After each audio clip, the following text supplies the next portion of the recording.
Sports presents World Championship Boxing. We are live in the Omni, where first 1988 heavyweight Olympic gold medalist Lennox faces 1984 heavyweight Olympic gold medalist Tyrell in a fight scheduled for 10 rounds. Then in the main event, undisputed heavyweight champion Evander Holyfield faces surprise challenger Bert Cooper. It is scheduled for 12 rounds.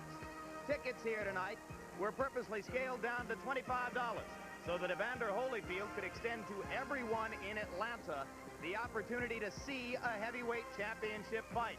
The last time Holyfield fought here at the Omni was on July 12, 1986, when he won the WBA junior heavyweight title with a 15-round decision, a scintillating fight against Dwight Muhammad Qawi. And new Evander Holyfield! Now in the wake of the Tyson postponement, the Damiani dropout, and amid the post-World Series fervor, Holyfield comes home again to what should be an emotional and charged-up crowd in this modern arena.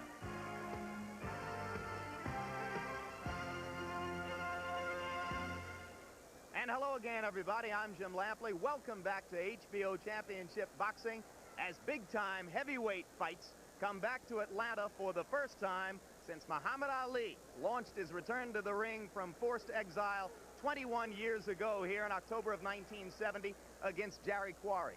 Our own fight analyst Larry Merchant was here on that night. He's seen most of the big fights for the last 2 decades. Here we are again, and what about the circumstances that bring us back here for Holyfield, Bert Cooper? Jim, this is a sort of college football homecoming for Evander Holyfield.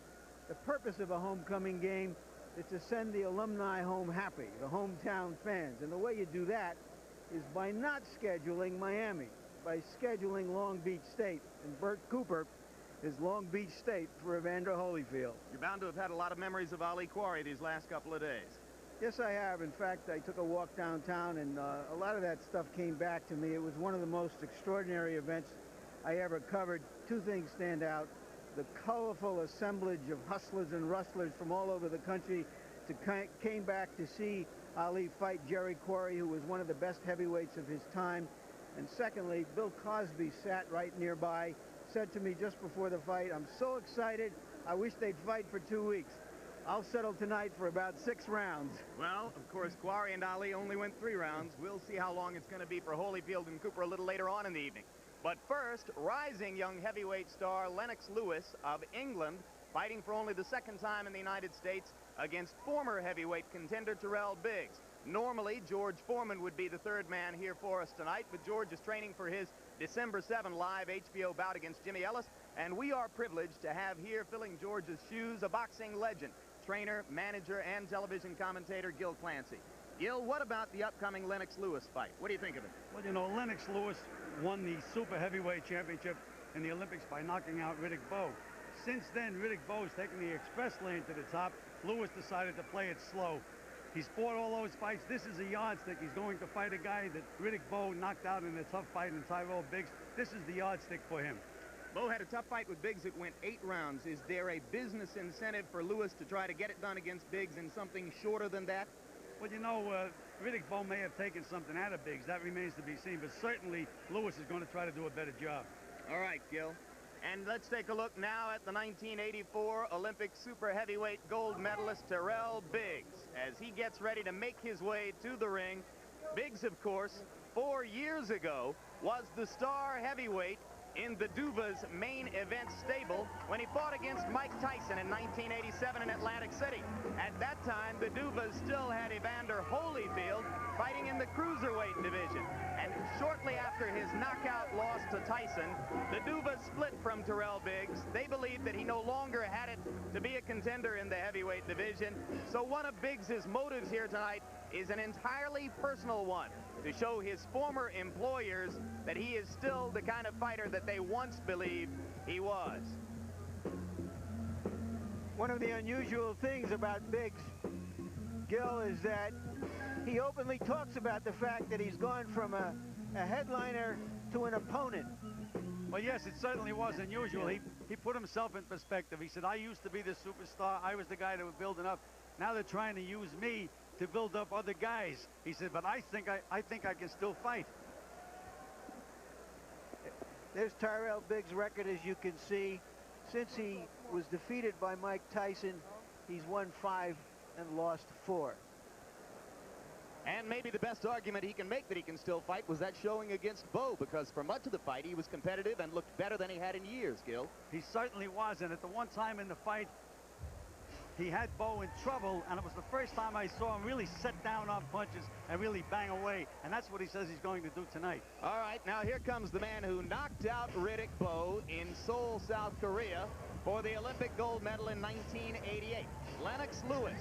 He is Canadian and English, fighting out of England now, and this will only be his second appearance of an 18-fight career. Tonight, fight number 18 as he comes back to the USA. The question I have, Gil, is whether being an amateur, however successful for so long, could hurt him the way it might have hurt Biggs. Whether that amateur attitude and style was so deeply ingrained that they never become real professional prize fighters. Well, you know, that is a very good point. And Larry, he brought over a very good amateur trainer by the name of John Davenport, but I stressed the word amateur. And so whether or not it would have been better for him to get a more professional guy like an Eddie Fudge, for example, remains to be seen. But certainly amateur boxing is different from professional boxing. We'll see tonight whether he's advancing the same way, for example, a Riddick Bowe has advanced. And the record for Lennox Lewis, 17 wins, no losses against an almost ludicrously weak list of opponents. 15 of the wins by knockout. And we take a look at the tail of the tape, and you will see that the two fighters are almost identical in size and frame, both in the range of 6'5", both around 230 pounds. So they will face each other as physical equals. And the last time they fought, incidentally, the one previous meeting between the two, was in 1984 in Los Angeles. This, incidentally, is the first heavyweight fight between two heavyweight Olympic gold medalists since Foreman defeated Frazier on January 22, 1973. And again, we remind you, Lewis, the 1988 gold medalist, Biggs beat Lewis with a 5-0 decision at Los Angeles en route to the gold medal in 1984. And here are our punch stat numbers to give you an idea of just how these fighters fight. Lewis, as you can see, a more accurate puncher. And as you can also see, although Biggs is well known for his jab, Lewis throws more jabs than he. This is a matchup of two power forwards who like to move in behind big jabs. Rules, and for that we turn it over to our unofficial official scorer, Harold Letterman. Lennox Lewis and Tyrell Biggs will fight tonight using the rules of the Georgia State Athletic Commission. 3 judges scored a fight on a 10-point must system. No standing 8 count. The 3 knockdown rule is in effect, and you cannot be saved by the bell in any round, including the last.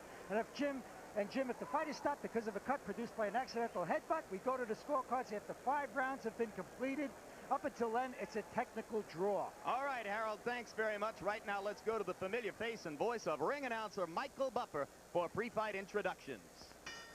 Ladies and gentlemen, good evening and welcome to the Omni Arena here in one of America's greatest sports cities, Atlanta, Georgia, where tonight, Main Events Monitor Productions, in association with the undisputed, undefeated King of Beer, Budweiser, presents professional boxing for your entertainment. All the bouts tonight, ladies and gentlemen, are sanctioned by the Georgia State Athletic Boxing Commission. The 3 judges assigned to this first bout will be Erwin Deutsch, Bobby Ezor, and Frank Skilbred. And the third man in the ring for this contest is Frank Santor. And now, ladies and gentlemen, a special bout in the heavyweight division scheduled for 10 rounds. Introducing first, fighting out of the red corner, wearing the white trunks with black trim. He weighs an even 231 pounds. He is the 1984 Olympic gold medal champion in the super heavyweight division, and now as a professional his record is 19-4 with 12 KOs. Ladies and gentlemen, from Philadelphia, Pennsylvania, Tyrell, the TV Big.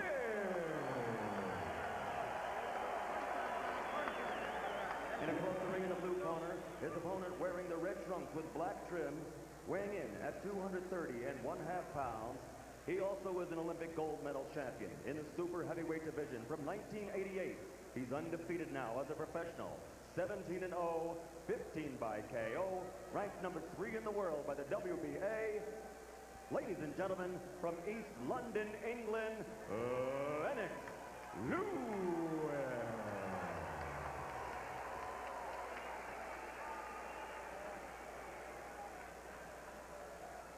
Went over the instructions yesterday. Remember to obey my commands at all times. Any questions? Protect yourself at all times, man. This trunk's a little high, aren't they? The main question as we go into this fight is whether Tyrell Biggs can muster the same kind of enthusiasm and energy as he had against Riddick Bowe. If he does, he can make a very good fight out of it, perhaps even win it. Among heavyweight contenders, Lennox Lewis is ranked 3rd by the WBA, 5th by the IBF, and 6th by the WBC. Tyrell Biggs, after his loss to Bowe, is no longer ranked in the top 10 by any organizations.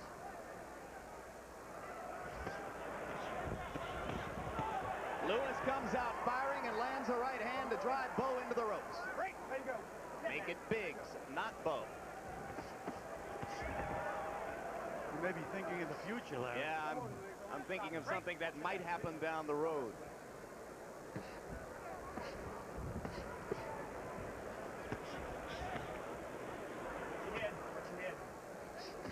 Biggs looks a little soft around the middle to me. Doesn't look as sharply trained as was the case against Bowe a couple of months ago. Biggs told us he only had 2.5 or 3 weeks in which to get ready for this fight. And maybe Lewis senses that and has made a determined effort to come out of the blocks extremely fast. And now Biggs tries to get the jab going.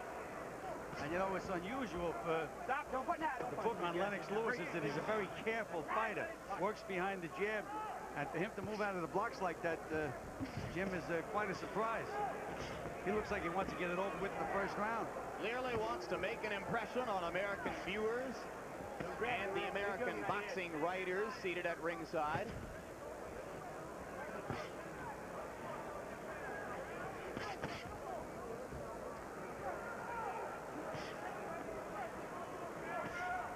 When Tyrell Biggs can get the jab working, he is a very stylish-looking heavyweight.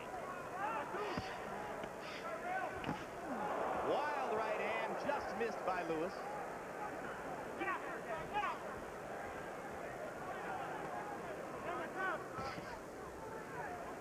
One of Biggs' biggest problems in the past was that he tried to punch and get out of the way at the same time.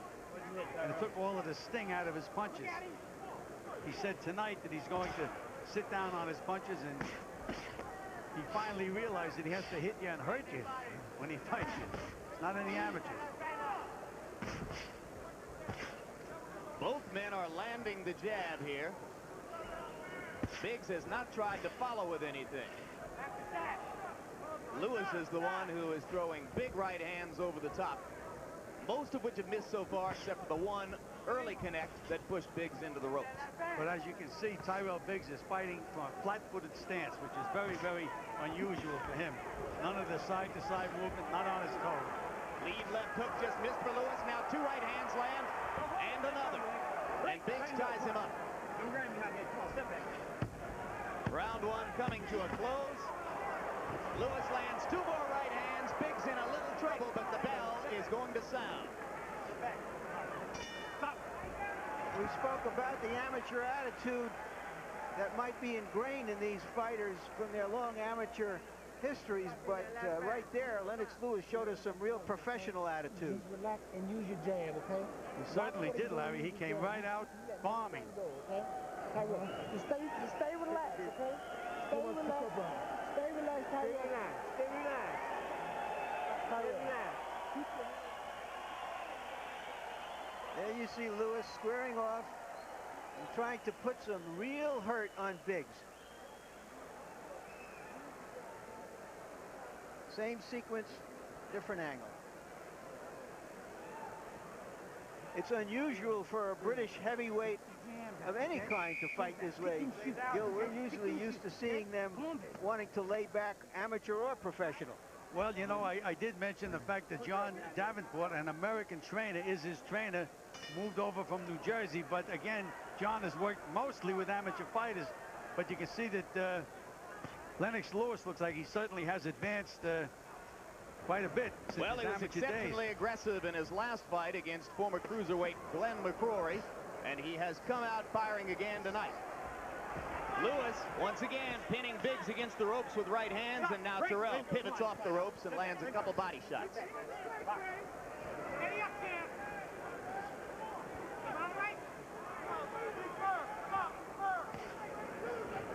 There's that trying to punch and get out of the way at the same time. You saw Biggs flick that left hand out. Didn't quite reach Lewis with the punch. There it is again. Short with the jab. Well, Larry talked about the amateur experience. Biggs was a great amateur where the payoff is for putting your glove on the target. In professional boxing, you should put your glove through the target. And it took him a long time to learn to even try that. Well, Jim, I think you should put your glove through the target whether you're an amateur or a pro, because if you hit a guy with a stiff punch, you knock him off balance and you can hit him with 2 or 3 more. There's a trickle of blood now from Tyrell Biggs's mouth, spilling over the lower lip. Left hand was solid.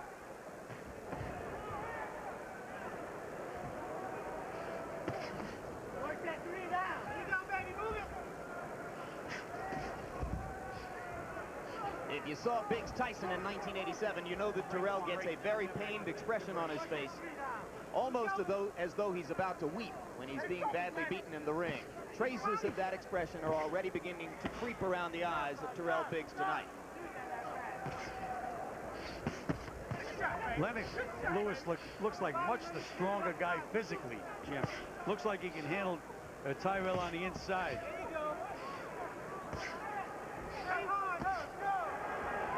There was a solid jab from Biggs, and now he tries to follow up with the body and lands twice. And Lewis continues to step forward.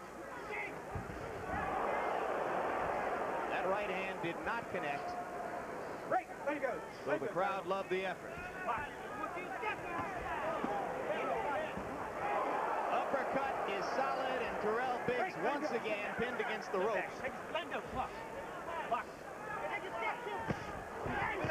And Biggs with a left to the body and a left over the top. Good stiff left hook by Tyrell Biggs. And Jim, this is the first time I've ever seen him fight this way, completely flat-footed and really trying to bang away. That's what he told us he was going to do in the interview, and that's what he's doing. 10 seconds to go in round number 2, and in the second half of this round, Biggs has started to come alive a little. Stop. And we remind you, coming up a little bit later in the evening, our live coverage of the heavyweight championship fight between that man, 29-year-old Evander Holyfield, in his hometown to take on the opponent of the week, Smokin' Bert Cooper. Once again, if you're not a boxing fan, the intention for Holyfield tonight had been to fight Francesco Damiani of Italy. He dropped out less than a week ago with a twisted ankle. Bert Cooper is the chosen opponent with less than a week's notice. And some people think that Cooper will be a lot more dangerous for Holyfield than Damiani would have been. Right? Jab, right hand. Hands up, start stepping to him, okay? Start stepping to him. Remember, but step to him with your jab, right hand behind him, okay? Take control, baby.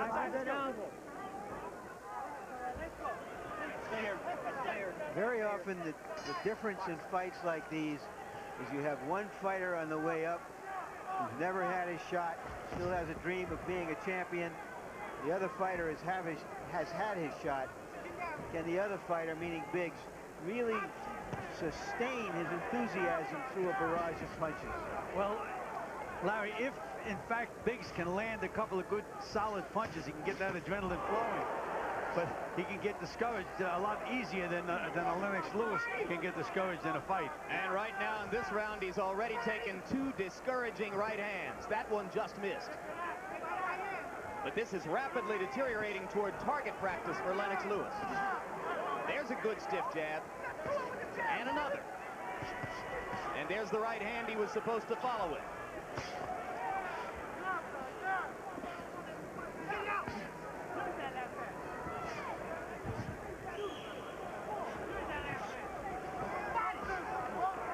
I like the way Lennox Lewis goes back down to the body with that left hook after he throws a combination to the head.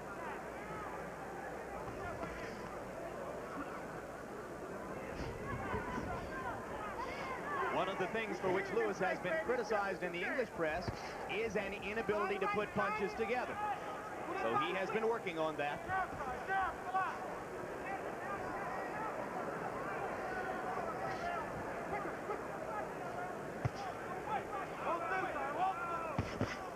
One thing I noticed with Lennox Lewis, there's that left hook underneath again. One thing I noticed, he really doesn't feint as much as I think he should feint. He walks, he gets within punching range and snaps that jab right out. Sometimes it's good, you feint a little bit, let the guy fall for the feint, then you nail him. Very little head movement for Lewis. Could be a problem later on, particularly for a guy who's 6 feet 5 inches tall, and down goes Biggs from the solid right cross. That was a good, solid right hand right on the chin. 7, 8. Tyrell's going to get up at 8. Here we are. Gets a little breather. He showed courage against Bowe. And there's another right hand, and that might be it. 2, 3. I think that Tyrell is starting to think that to himself, Jim, that might be it. Now he's going to make one more try. You okay? You want to go? No 3 knockdown rule in effect here. No 3 knockdown rule. So Tyrell can go down again without automatically being out of the fight. Both knockdowns were on the right cross. Lewis throws another one. Biggs goes down again, and the referee's seen enough. That's an impressive victory for Lennox Lewis. A good scalp to have. And I'll go in the ring and find out where he's going from here. Okay, let's do that, Larry. See if he's going to pick his next opponent by committee or who's going to pick the opponent. Well, you're right. He told us before that he was very enthusiastic about going ahead with top-flight opponents, but that his business managers had to temper him. My interpretation of that was he wants to fight bums, and they don't want him to fight anybody that good. Well, but now he has the most credible name yet on his dossier of vanquished opponents. And for Biggs, whether he will listen or not, surely several people will advise him that this should have been the last time around. Well, you know, he was very, very impressive in this performance, Jim. Come right out, look to get the guy out right away, search and destroy. That's what he was doing, and he did it. You know, one of his hobbies is playing chess, Lennox Lewis. And I thought how appropriate for a guy who has a reputation as a boxer. But he didn't play chess out here. He was playing search and destroy Nintendo. That's correct. All right, let's take a look at the 2-3 knockdowns make it in round number 2.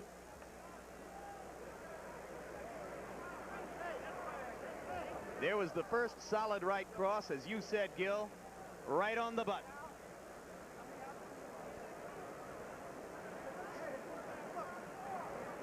Tyrell making the mistake of coming up with no glove in front of his face.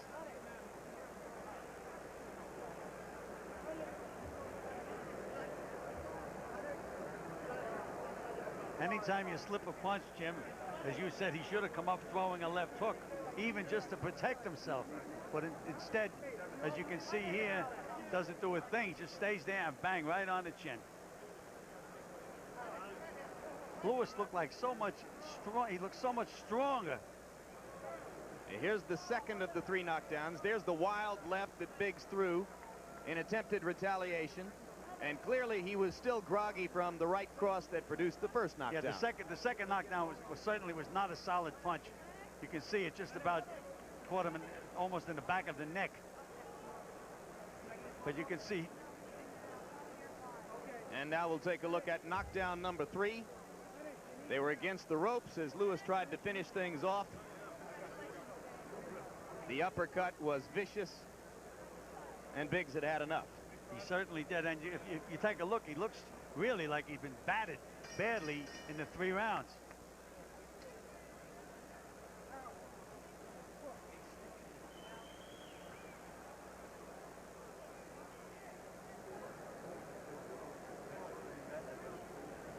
There's the uppercut that set up the final punch.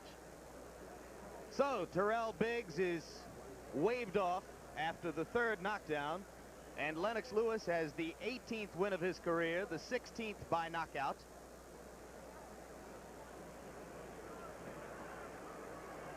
And we go to ring announcer Michael Buffer for the official particulars. Ladies and gentlemen, referee Frank Santor stops this bout in the 3rd round, enforcing the 3 knockdown rule. The official time, 2 minutes, 47 seconds of the 3rd round.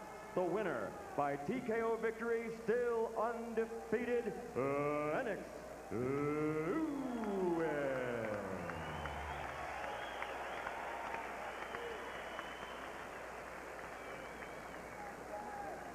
Harold Letterman, a quick clarification. Weren't we under the impression that the 3 knockdown rule was not in effect here in Georgia? Jim, they went back and forth a couple of times. I spoke to the supervisor of officials who told me that both sides have to agree, otherwise the 3 knockdown rule is in effect. You know, they kept going back and forth and back and forth. Finally, I got the impression that the 3 knockdown rule was in effect, and I guess the referee thought that way and stopped the fight. All right. Let's go to Larry Merchant with the winner. Thank you, Jim. Congratulations, Lennox. Were you determined here tonight to put on an impressive show, and in particular to dispose of Biggs faster than Riddick Bowe did? Yes, definitely, because I know that me and Riddick Bowe are going to be compared, and I definitely wanted to knock out Tyrell Biggs as fast and as soon as possible. This is what takes 7 weeks in camp, and, you know, I took it out on Tyrell Biggs. You have been talking about making an adjustment to being a professional fighter. Would you say this was your most professional fight in the sense that you, in fact, were a destroyer out there tonight and not a boxer? Well, definitely. You know, I had to learn to really take my time out there and look professional, go professional, and do my work professionally, in a professional order. So you no longer feel that you have to sit back, box, take advantage when something opens, but that you want to make your openings?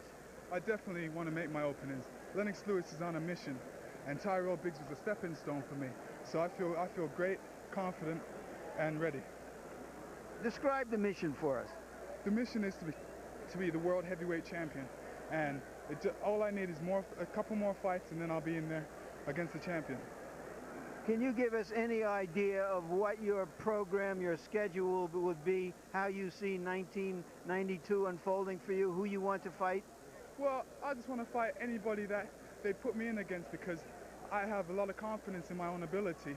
My next fight is in February 1st. So, you know, that would be another progressive step that I'm going to be making. Thank you, and we will be watching your progress, Lennox Lewis. Thank you. Jim? All right, Larry, so Lennox Lewis takes another step toward big-time heavyweight contention, and we're going to talk to one of the big-time heavyweight contenders of all time right now. We mentioned that George Foreman is not with us this evening.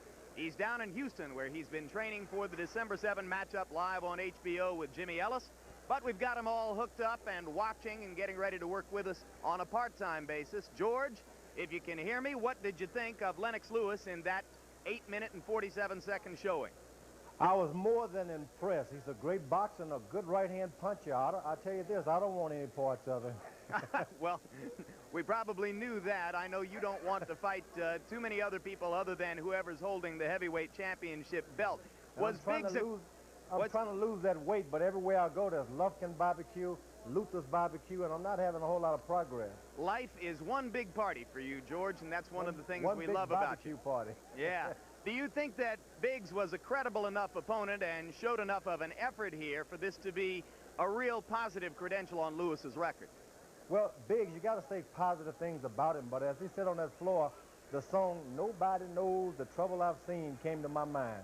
And it seems like he's had a few too many fights. Among the other young heavyweight contenders, Mercer, Bowe, Michael Moore, who scored a first-round knockout on the undercard here tonight. Is Lewis ready to go ahead and face one of them? No doubt in my mind, he would match, and probably beat each and every one of them. But that Mercer seems to be a little more than tough.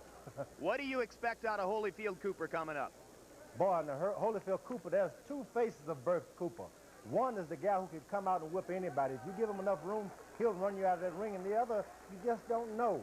And I think tonight, if he had had 5 weeks to prepare for this fight, he'd run Holyfield out of that ring. But he didn't have a whole lot of time. On the other hand, Holyfield has only 1 week to prepare for a guy who is a considerably more aggressive fighter, and a harder puncher than the previous opponent, Francesco Damiani. Is this a That's particularly dangerous fight for Holyfield because of that? Particularly if Cooper really gets wound up and warm, win, lose, or draw, Evander Holyfield can get hurt and hurt bad. I mean, broken jaws and things of that nature.